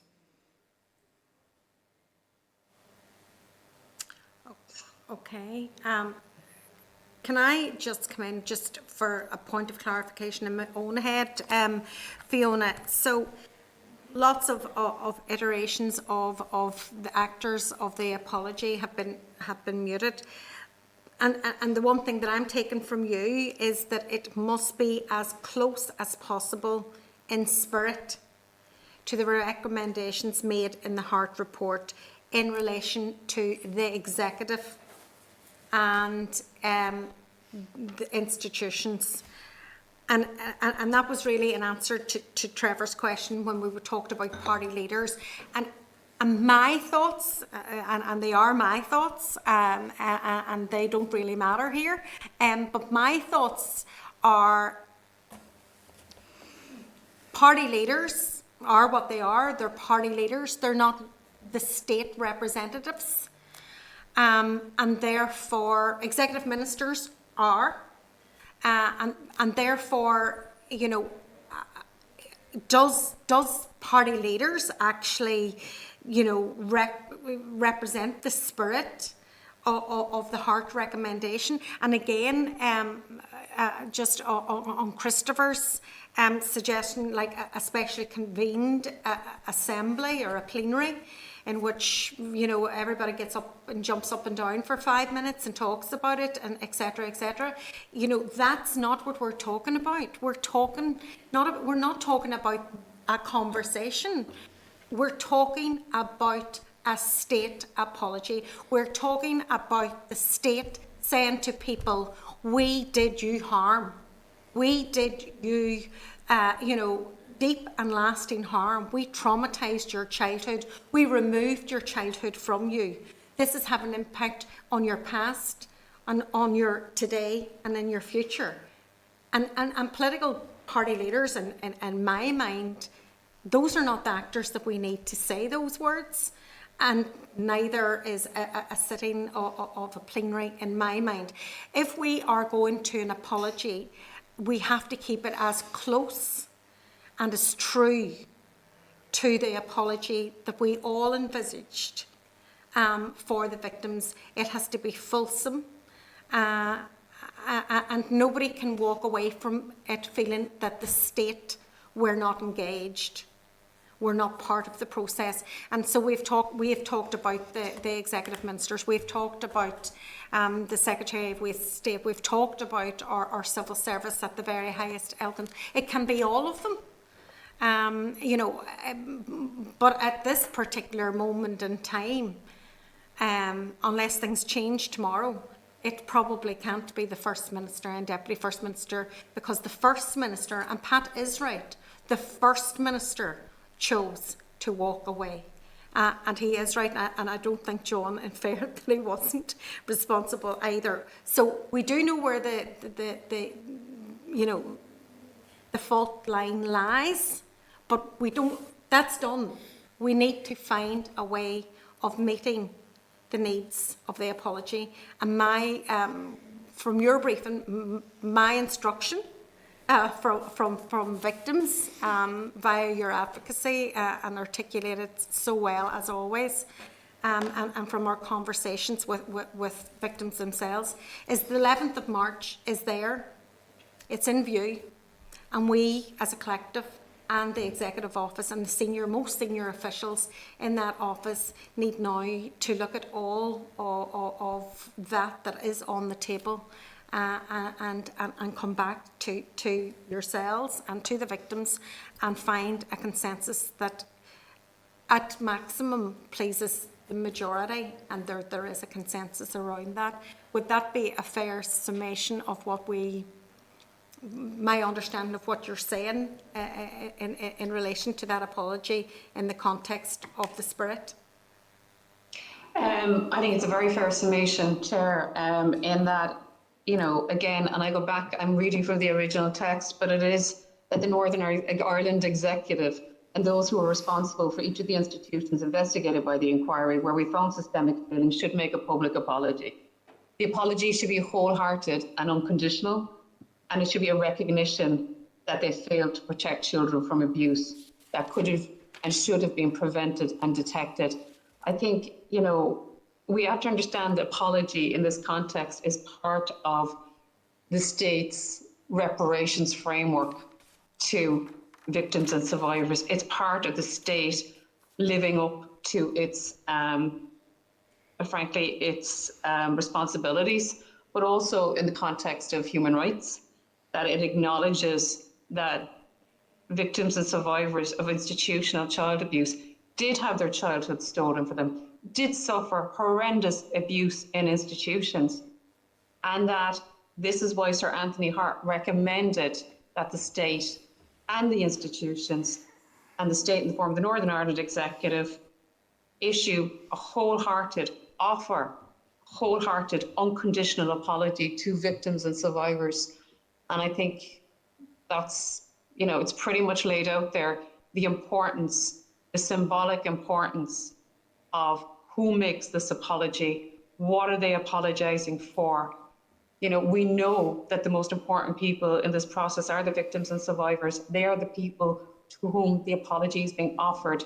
And I would really stress that any apology is offered, that victims and survivors aren't given some fait accompli, and basically asked to accept this. It should be offered, and it should be offered humbly. It should be an acknowledgement of what was done to victims and survivors as children. It should be an undertaking that this will never be repeated again. But fundamentally, it is an admission of responsibility. Can I just ask you a quick question? Has a text already been agreed? Have you been taking part in any discussions around the actual text of the apology to date? Victims and survivors, the Executive Office is reaching out to victims and survivors and around what I suppose would be loosely called a set of principles, including acknowledgement of the harm that was committed, commitment to non-repetition, and asking victims and survivors to give their views under each of those in order to formulate a response, to inform an apology that's coming. That's my understanding of the process that's been undertaken today. Okay, Fiona, can I thank you again for coming along to speak to us this afternoon. It's regrettable under the context and circumstances that you have had to meet with the committee again, but we do appreciate your advocacy and taking time, and please convey our heartfelt sympathy to the victims and survivors under the circumstances that that they are undergoing at the minute, and they have been generous and they have been patient, and it's regrettable that they have been treated so unfairly once again. So thank you very much for your contribution this afternoon. You're very welcome, Chair. I'm sure your words will mean a lot to victims and survivors, and again, their patience and generosity. They're being asked to do a lot at the moment, and I think it's good that it's acknowledged. Thank you. Okay, well, thank you. So, members, we've heard now from the Commissioner, and it's really trying to think of next steps now in relation to the observations that we've heard. But we have heard very clearly that there is a consensus among the victims and survivors that the 11th of March an apology must be offered, and to find the best vehicle in which to offer it in the absence of First and Deputy First Minister. But it has to be fulsome, and everything that Fiona has said, and it has to be within the spirit of the recommendations within the Hart report. There have been a number of suggestions, obviously, put to senior officials in the Executive Office. At one stage yesterday, after speaking to Fiona, I had indicated that perhaps, I as chair of the committee needed to get some guidance as to what the scope and power that resides within the Executive Office, and how to take some of these recommendations forward. It's my understanding that they've had really detailed conversations with the victims and survivors groups, and they have indicated very clearly that they will leave no stone unturned in order to find a solution, which has to be a relief as well.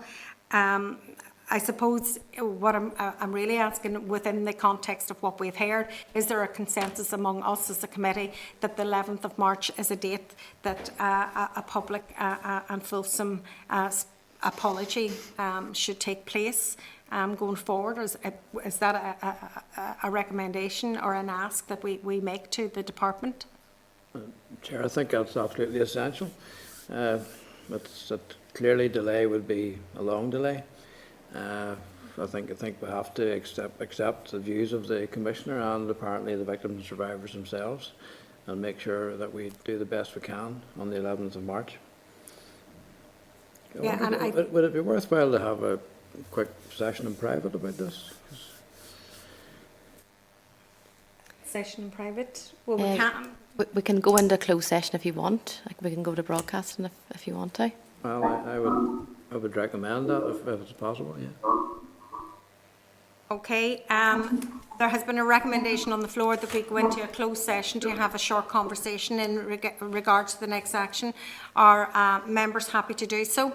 Just before I'm happy, if that's whichever one's beforehand, just to get on the record, though I totally agree that the apology needs to go ahead on the date that was promised to the victims and survivors, as per the beliefs of the Commissioner and victims groups. I think that it must happen, and no stone can be left unturned in the search to make that happen. And I suppose on the record I want to say that as well. And I also believe that we need to have the officials come back to this committee no later than next week with a pathway through this current situation, because we're in the point of urgency, and not 1 second, not 1 minute longer are victims and survivors to wait in a state of limbo in relation to their apology and the apology that needs to be offered. So we need a resolution to this sooner rather than later. Are you happy to speak in committee now on the record, or do you particularly have something to say that you'd rather say off? I've nothing to hide here. I just think perhaps a few minutes in private session, having heard what we've heard, might be beneficial. Yeah, we've asked broadcasting, so just waiting on the confirmation that we're closed. To the public out there, the committee has wants to go into private session for a few minutes to speak off camera.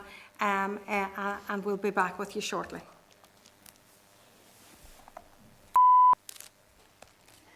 Thank you to the members of the public that may be watching for allowing us to have a discussion.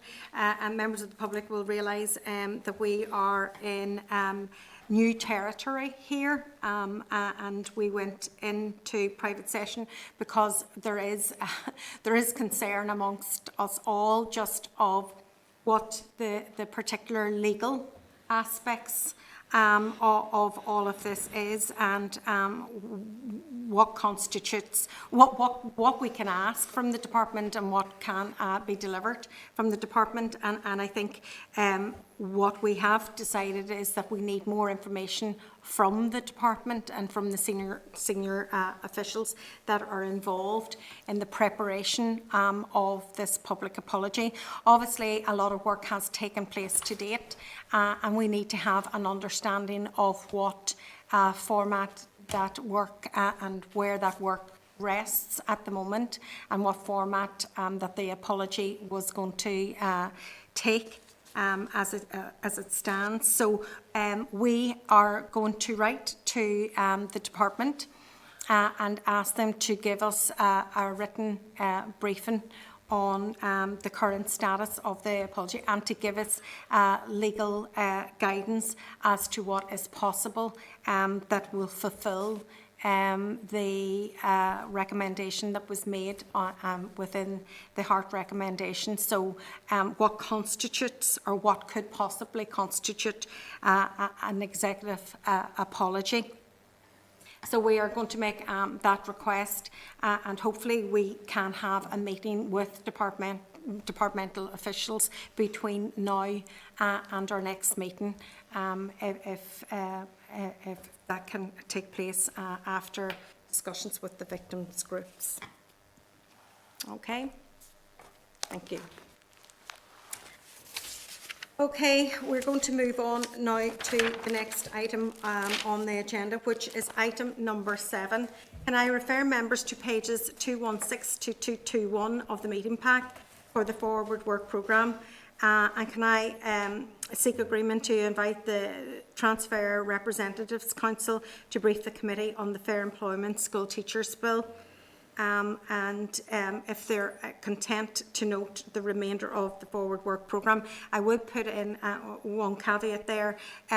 Next week we have to possibly have departmental officials coming up here and briefing the committee on the way forward regarding HIA as well, but we will have been speaking to them in the interim.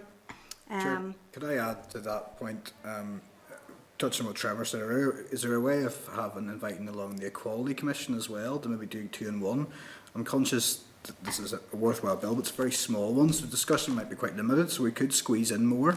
Yeah. And the Equality Commission, I think, would have a part to play in this in terms of their advice and some of the questions arising from it. They're scheduled for the 16th. Are they? Okay, it's my fault for not reading the forward work programme. And they're already down in CCMS, but we possibly could do double ups. Yeah. In that, if it's at all possible. It would free up another week for something. Yeah, Exactly. yeah. If they're able to move, we're happy to sit on. So, you know, with these type of briefings as well, you know, they're not going to be very long briefings. Because of just the nature and size of the bill itself and the wording on it. So maybe we could do double ups in that and bring 2 or 3 different groups in different times. Yep, that makes perfect sense. Okay. Item number 8, correspondence. Members, there are 15 items of correspondence from pages 222 to 478 in the meeting pack. 8.1 is the EU Commission statement that was issued regarding the implementation of the protocol on Ireland, Northern Ireland on the 3rd of February. 8.2 was the government press release on the Brexit Freedoms Bill on the 31st of January 2022. 8.3 was the benefits of Brexit and how the UK has taken advantage of leaving the EU, UK government policy. 8.4 was the UK government press release and white paper on the levelling up on the 2nd of February 2022. I think it was really stark. That paper, I read that paper, and that because it looked at all of the regions in the UK and just what type of levelling up projects were taking place. And firstly, I'm worried about just the level of that engagement that the British government is having in relation to the process itself and seeking to claw back funds and powers from our devolved governments. But secondly, also note that Northern Ireland schemes under the levelling up appear to be not to be addressing some of the objectives, which are about raising pay, it's about increasing employment, it's about raising productivity, and while some of the schemes are actually addressing skills issues, there's others that are not meeting any of those objectives at all. And it's just, you know, I would be concerned just on the intent of what the funding is for, and then the actual action of what the funding is actually doing within the context of Northern Ireland. So I think that we should really express those concerns. There has to be, you know, a certain amount of uniformity of the type of projects that are going forward to meet the needs of what levelling up actually means. And it is around skills, and it is around participation with higher pay and productivity and all of that. So I think that that's really important when you compare ours with other areas of the UK, Scotland in particular. Ours seems to be like a scattergun approach with no uniformity of purpose. So I'm concerned about that. 8.5, statement by the Secretary of State of Northern Ireland on the resignation of the First Minister on the 3rd of February 2022. 8.6 was the Executive Office Attorney General for Northern Ireland, the annual report 2020-21. The Executive Office briefing paper on the draft budget was 8.7, and the 8.8, the Executive Office appointment of the Commissioner for Victims and Survivors on the 3rd of February. And just on that point, can I welcome on behalf of the committee the fact that this post has now been filled by Mr. Jeffers, Ian Jeffers, and can I wish him well in his work. It's regrettable that it took so long to actually appoint the Commissioner, and it was done like at 10 minutes to midnight practically.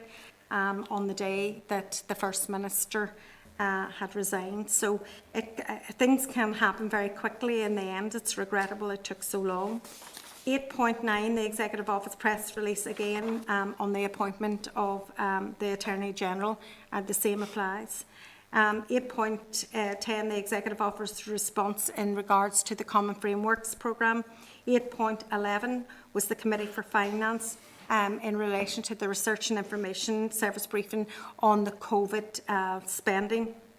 8.12 was correspondence in relating to the Committee for the Economy on support for travel agents. And just on that, in the letter that Kiva had issued to the Minister Lyons was about taking over responsibility for funding the travel agents, and as the members of this committee will be aware that the previous funding came from the Executive Office. One of the asks within the document or the letter was that TEO sends the Minister information, data and administrative information in relation to the previous payments. So I'm not sure whether that has been done, but if we could write to the officials just to make sure that all of that data moves over to the Department for the Economy. 8.13, the Committee for Justice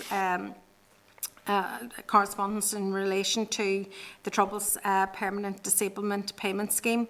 It was just giving us an update. 8.14, Committee for Education on Period Products Free Provision Bill.